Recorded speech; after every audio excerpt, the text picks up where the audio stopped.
Armoured car, again not really in frontline service by this point in the war, but it is still an armoured car, it is still useful, and crucially for any onrushing force, in their half track. FD KFZ 251. I'll let you lot argue if you want to call it the Hanomag or not, but I'll call it the 251. Packed full of troops specifically trained to fight alongside armour, which is going to be a problem for any Allied force, because let's be honest, they're going to have armour support. Behind that, we have a truck, and that may not be particularly exciting, but it is vitally important. The German army was very good in the Second World War of picking things off the battlefield and reusing them. That is a 1937 Citroën U-23. Whether it was pinched off the French army, we're not sure, but they pinched about, well, we don't actually know, but it would have been in the hundreds, potentially the thousands, and they even built them in the Citroën factory, rather begrudgingly, I should say. The French did that for the majority of the war. I believe they built over 6,000 of them. Being towed by that is rather interesting. Again, for 1945, that's not a big gun. That's your PaK-36. That is the standard anti-tank gun of the German army when it entered this war. We have any? We have a bit of a hill, and it's a brilliant hill, and we love the hill, but it isn't what you're going to be finding in a realistic environment. They're going to be using that terrain, that wood block, hiding as best as possible. Here comes the Allied recce formations. We've got the two extremes of how to do reconnaissance in the Second World War. The utility vehicle, the Jeep, ubiquitous with Allied victory. It is really very versatile. It's quite good at providing a very light, small, nimble reconnaissance force. Then there's a command car, a bit of a motorised runner, as it were, taking messages to where they need to go. And as you can see, I was just packing a little bit of extra firepower on top of it, which may or may not come in handy. Behind it, the other end of the spectrum, a Chaffee, late war American light tank. Built for that reconnaissance role, it packs a punch though. It is lightweight, there's not much armour, but it is rapid, and it has a 75mm. First American light tank, the M3 Stuart, has a 37mm. That is now the same calibre as the medium tank, the Sherman. It's not quite the same gun. That one was developed to operate off of the bottom of a bomber. But it's a bit more successful than the Chaffee. Particularly long. British infantry are deploying. They're having to get down, the Germans are pinning them down. If you look up on the mound, they've got into their second defensive position as well. This is potentially now the British are being flanked, which is, you know, less than ideal. A fierce firefight is now breaking out. Allied formations can't really move. You're going to have to rely on the armour from now on. They'll have to force their way through. That Jeep is taking a bit of a risk, but that Chaffee is hoping its armour's going to do the job. That is quite close and personal for a light tank. That does appear to be a successful hit. The PaK-36 is still opening up. That Chaffee is now suspiciously quiet, so potentially they have just got very, very lucky with that PaK-36. That truck is not going to hang around in the firefight. It will get blown to smithereens particularly quickly. That is getting out of there, letting the infantry fight the Germans on foot. These two formations have bolt-action rifles. There may be a bit of extra fire support coming. The Germans are dropping something on the British positions. One thing about planning your defensive lines means you can plan in the artillery to come down when you're being attacked. This will all be pre-registered. Now this is quite important. We've brought in reinforcements. Not only the armoured vehicles that you see, the Dingo with its Bren gun opening up, we've got the Stuart M5 with its 37mm opening up. Plus, if you can see, in and amongst that infantry, there is another Bren gun. By this point in history, the entire British infantry unit was built around getting that rapid-firing Bren gun into action. If that Bren gun ran out of ammunition, and as an infantryman you had ammunition, suddenly the Bren gun had more ammunition. The Germans have fallen back. The overwhelming Allied men and material is taking its toll on these Germans. They're falling back, they're going back to their second defensive line. Unfortunately, the Germans have been given a little bit of time to repair.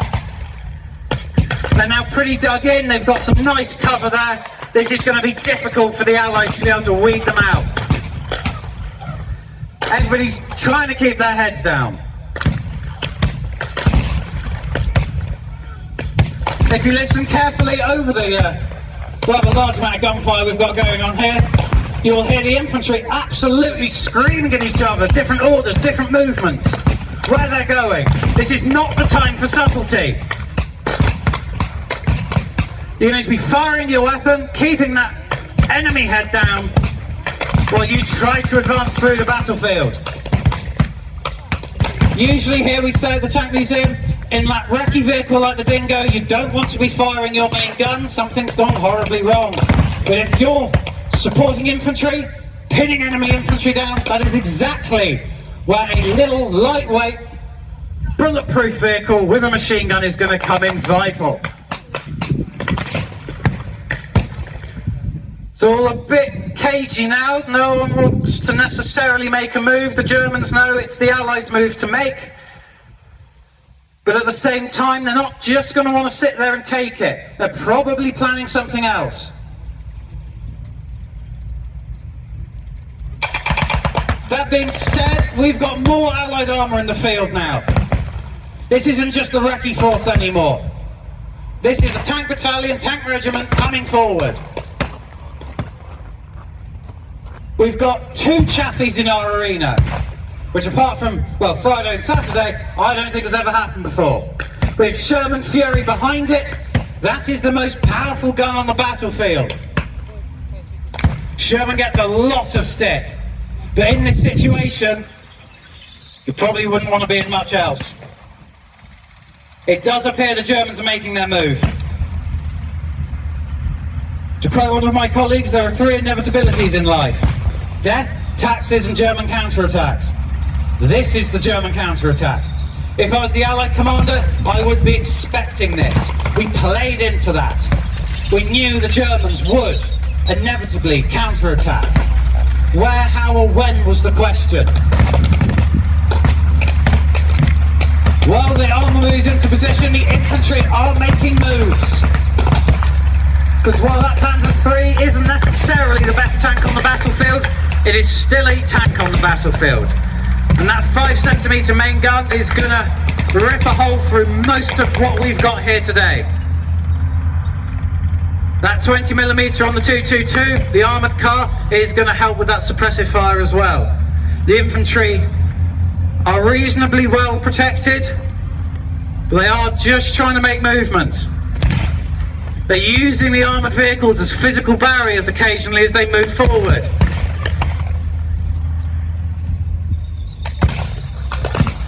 Does appear the Panzer III is getting into a position to fire. Who at? I'm not sure. That is a very large explosion. Oh! Just shots are being exchanged here. The maelstrom of battle. No one really knows who's shooting at who, who's getting the kill. Does it really matter? I don't think it does. You are going to keep firing. Both sides have a reasonably target-rich environment at this point. Because of the enemy armoured counter-attack, the Allied armour can't really assist the infantry, so at the moment they're on their own.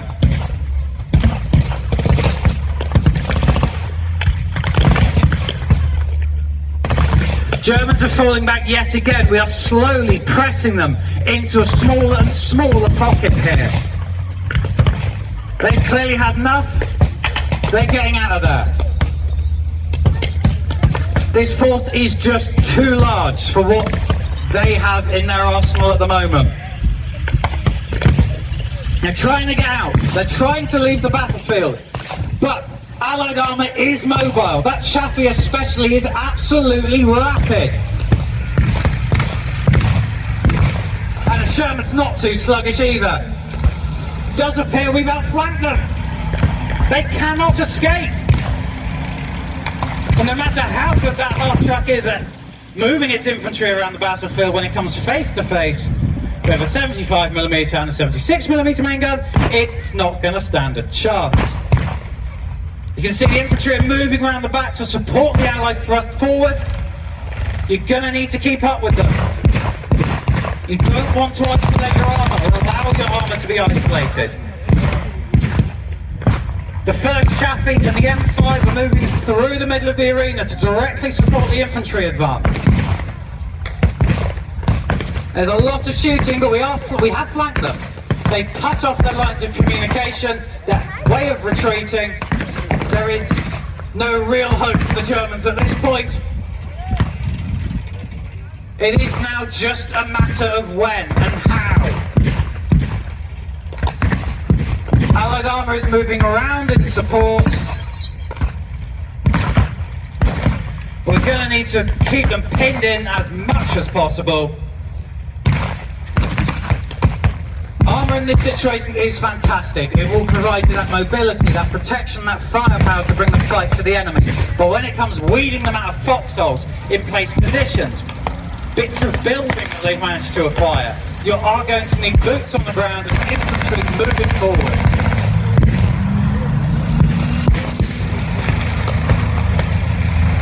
For many men, it was the case of going in there bayonets fixed. You can see the Bren gun being used to great effect over there, really pinning down any attempt at the Germans at moving anywhere. That doesn't mean they're going to give up. They're going to fight all of the way, hopefully try and break out the pocket. They were pretty good at this, being encircled and keep fighting. Any sliver of hope, so the Allies have to be careful. You'll see a few of the soldiers here firing either their Bren gun or their rifle from the hip. This isn't them trying to be cool. This is a tried and tested method of keeping the enemy's head down, while you're potentially quite exposed. Even now we've got the lighter armour moving up. That Bren gun on the Dingo is going to be helpful. And the Browning on the back of the Jeep there. But at the end of the day, it is a very large machine gun. The infantry may well need picking up as well, so the truck's going to hang around just in case you need a speedy exit. Fury's going to bring herself round just to completely cut off and isolate the German forces here. There is no way they can escape, surely not. All a bit cagey. Who's going to make the move? The Allies don't really have the time to wait for the Germans to try and break out. They're going to have to go in hard. Purple smoke is being dropped. That is for airstrikes coming in, hopefully. 2nd Tactical Air Force is an absolutely immense formation that can be called upon. Why go in there on foot when you can soften them up with air power and artillery? Signaling smoke, covering smoke, smoke from artillery going off, explosions. It is just chaos. But that chaos can be exploited. The infantry are slowly squeezing the Germans tighter and tighter into this pocket. They're bringing every single weapon to bear now.